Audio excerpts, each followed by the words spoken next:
चंदन केरी चौकिया मोतिनी लागी झालरी, मोतिनी लागी झालरी हो।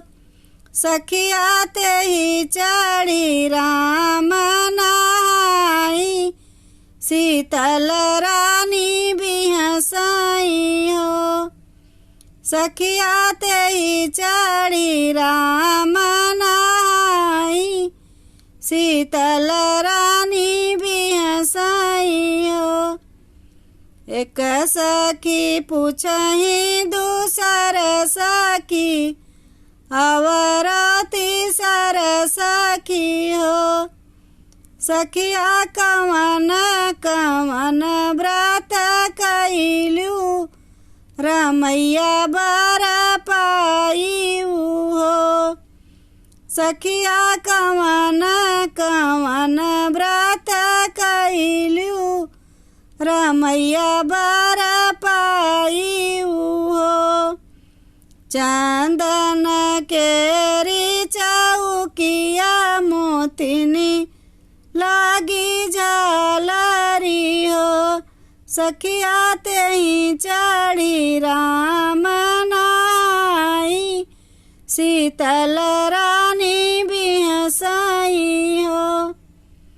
भूखल रहे एकादशिया, दुअसिया के पारन हो।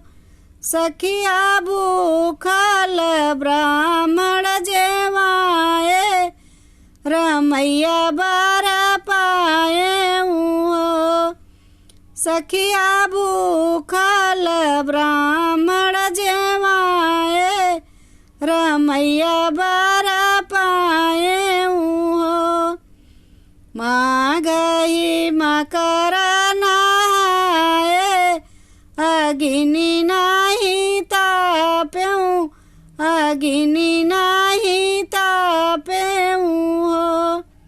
सखिया तुलसी का दिया न जलाए, रमैया बर पाए हो। सखिया तुलसी का दिया न जलाए, रमैया बर पाए हो। चंदन केरी चौकिया मोतिनी लागी झालरी हो। सखिया ते ही चढ़ी राम नहाई, शीतल